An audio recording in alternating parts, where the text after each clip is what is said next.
Hey everyone, it's Alex, and I am back with the latest in my series of award show winners videos that I've been trying to catch up on, this time concerning the 25th Annual MTV Movie Awards winners.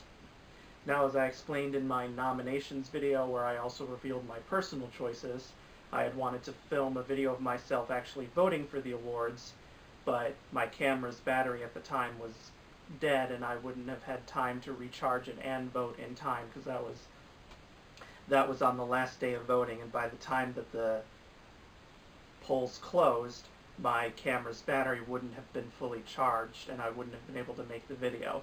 So I just read it off on my computer screen here.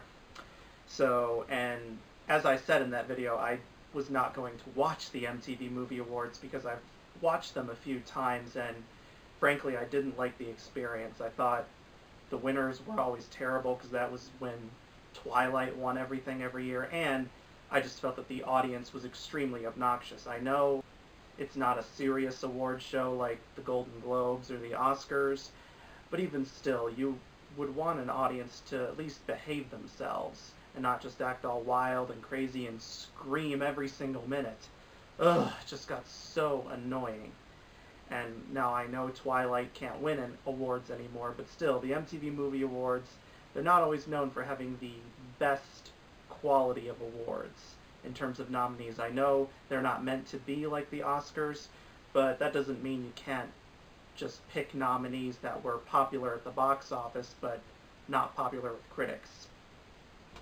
But there are other award shows that are way worse than the MTV Movie Awards. Award shows like the Teen Choice Awards, for instance, they make the MTV Movie Awards look like the Oscars in comparison. But I don't cover the Teen Choice Awards. Well, I mean, I do with my film buff friends. We discuss them, but I don't make videos on them because that award show is probably the worst award show ever. But anyways, back to the main topic at hand here. What I'm going to do is I'm going to read off all of the winners for the MTV Movie Awards, as well as give my personal thoughts on whether they deserve to win or not. Now, since I didn't watch the ceremony, I obviously can't review the ceremony itself, but since any award show will have a list of winners available on the internet, I can tell you what I think of the actual winners. And with the MTV Movie Awards, not all the nominees even bother showing up, so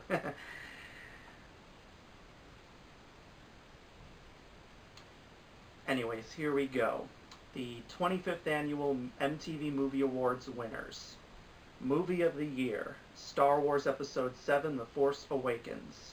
Best Male Performance, Leonardo DiCaprio, The Revenant. Best Female Performance, Charlize Theron, Mad Max Fury Road. Best Breakthrough Performance, Daisy Ridley, Star Wars Episode 7, The Force Awakens. Best True Story Film, Straight Outta Compton. Best Documentary, Amy. Best Comedic Performance, Ryan Reynolds, Deadpool. Best Fight, Ryan Reynolds vs. Ed Skrein, Deadpool. Best Kiss, Rebel Wilson and Adam Devine, Pitch Perfect 2. Best Villain, Adam Driver, Star Wars Episode 7, The Force Awakens. Best Action Performance, Chris Pratt, Jurassic World. Best Virtual Performance, Amy Poehler, Inside Out. Best Ensemble Cast, Pitch Perfect 2. And finally, Best Hero, Jennifer Lawrence, The Hunger Games, Mockingjay Part 2. Alright, so for Movie of the Year, based on the nominees available, Star Wars The Force Awakens absolutely deserved to win. Same with Best Male Performance. Leonardo DiCaprio, perfect winner. And there were some people I know who really wanted Ryan Reynolds to win for Deadpool, and while I understand his performance has been hailed across the board, come on people. Leonardo DiCaprio gave the performance of a lifetime in The Revenant. Finally won an Oscar for it, so yeah. Best Female Performance. I know a lot of people are very happy for Charlize Theron winning here, and to a certain degree I am as well, but based on the nominees available, I would have preferred just by a little bit for Daisy Ridley to win. And which is interesting because with Daisy Ridley winning Best Breakthrough Performance, while that is a good choice, I personally would have picked Brie Larson for Room. Because while Daisy Ridley was amazing as Rey in Star Wars The Force Awakens, Brie Larson in Room, wow, that was a performance that not a lot of actors could have pulled off. And she did it marvelously.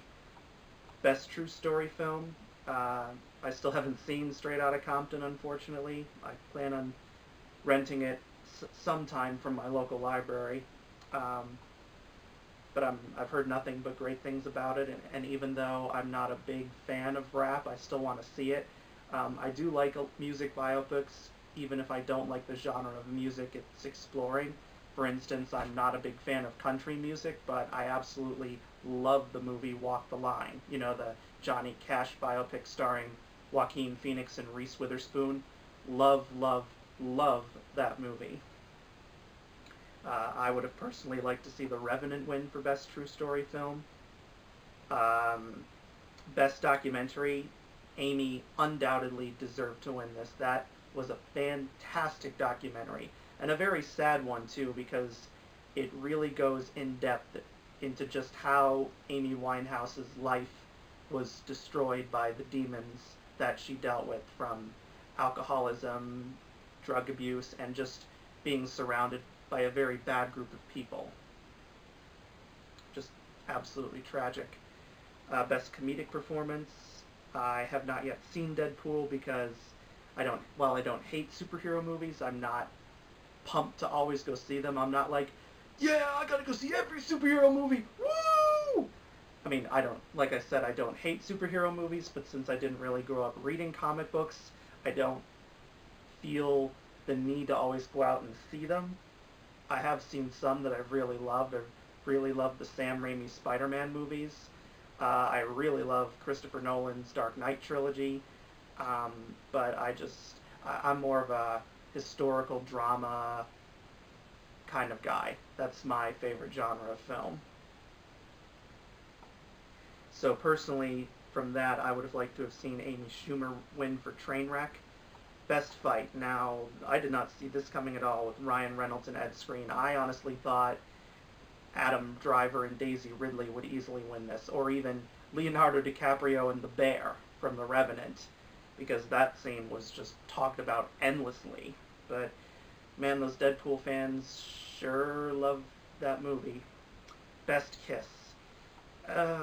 Now, I haven't seen Pitch Perfect 2, but I've heard all sorts of things about it. I know the Pitch Perfect fans just really, really loved that movie, and it did very well at the box office, and even has like a 70%, a 65% on Rotten Tomatoes, I think. So it's not too bad, but I know some people who absolutely loathed Pitch Perfect 2. Frankly, a lot of these nominees for Best Kiss were pretty bad. I can understand Jamie Dornan and Dakota Johnson being nominated for 50 Shades of Grey because, you know, it's a romance movie, although I use that term lightly. That's why I'm using air quotes. And of course, they're going to be kissing a lot, but still. I mean, I get it was a box office success, but... and then Leslie Mann and Chris Hemsworth in Vacation. I've heard nothing but awful things about that movie. I've only known like 2 people who like even anything about Vacation. And most people I know who hated it have said Leslie Mann and Chris Hemsworth were some of the most annoying characters in that movie. So personally, I would have liked to have seen Margot Robbie and Will Smith win for Focus. Focus, that was a movie that it kind of went under the radar. It wasn't like a complete bomb, but it could have been a lot more successful. Some people really liked it, others not so much. I thought it was a good movie. Could have been better in the second half, and they tried to do a lot of twists and turns, but it was very confusing in some parts. But Will Smith and Margot Robbie had excellent chemistry in that movie. Their relationship out of all these nominees felt the most genuine. For Best Villain, absolutely Adam Driver deserved to win for Star Wars The Force Awakens. No question about it. Best Action Performance. Now, I haven't seen Jurassic World, but is Chris Pratt really better than people like Vin Diesel for Furious 7, John Boyega for Star Wars The Force Awakens, Dwayne Johnson for San Andreas, Jennifer Lawrence for The Hunger Games Mockingjay Part 2, and Ryan Reynolds for Deadpool. Like, I know this is a fan-voted award, and Jurassic World made way more money at the box office than people expected it to, but I don't know, yeah. Personally, I thought Jennifer Lawrence should have won from these nominees, but she did win Best Hero, and I'll talk about that. Best Virtual Performance, yes, Amy Poehler finally wins something for Inside Out. I honestly don't know why she couldn't win the People's Choice Award for Favorite Voice from an Animated Movie during that award show, because she did give the best voiceover or virtual performance of 2015, because they nominated both voiceover performances and people doing like motion capture, like Lupita Nyong'o for Star Wars The Force Awakens or Seth MacFarlane from Ted 2. But no, Amy Poehler was just fantastic as Joy in Inside Out. So I'm glad she won here. And the fact that she lost the favorite voice from an animated movie at the People's Choice Awards to Selena Gomez for Hotel Transylvania 2, I just don't get it. It's probably because Selena Gomez knows she has a lot of teenage fans on her Twitter, and she's always probably constantly writing, "Vote for me for the People's Choice Awards, vote for me for the People's Choice Awards." Best Ensemble Cast. Did Pitch Perfect 2 really deserve to win over Star Wars The Force Awakens, The Hunger Games Mockingjay Part 2, or Trainwreck? My gut instinct is no.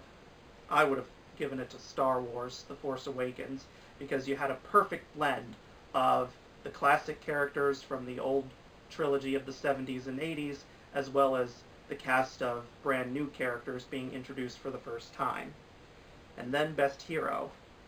Now, again, this is another award I felt Daisy Ridley should have won. You know, I've always loved Jennifer Lawrence as Katniss in The Hunger Games. Because of her performance, I literally can't imagine any other actress in the role besides her. I just can't. But as great as Katniss has been in all of the Hunger Games movies, Rey was just a new kind of hero that we only get like once in a generation. So for that reason, I would have liked to have seen Daisy Ridley win. Had Daisy Ridley not been nominated in this category, then absolutely I would have been 100% behind Jennifer Lawrence's win here. But anyway, those are the winners of the MTV Movie Awards and my thoughts about them. It's not too bad of a list of winners, to be honest. Certainly much better than 2010, 2011, and 2012, when Twilight just won everything under the sun, and it was just annoying as hell because those Twilight fans are just so obsessed that they're like, vote, vote, vote, vote, vote, vote, vote, vote, vote, vote, vote, vote, vote, vote, vote, and it's like, okay, God, do you have to spam all the time and just vote constantly and leave everyone else in the dust? Ugh. But anyway, like I said, Twilight is gone. We don't need to worry about it anymore at any awards show ever. So we'll see what happens at the 2017 MTV Movie Awards and whether those nominees and winners will be good or bad. But thank you guys so much for watching. Please subscribe to my channel if you haven't already, and I'll be back really quickly with my late but not forgotten Tony Awards winners and ceremony recap. Bye!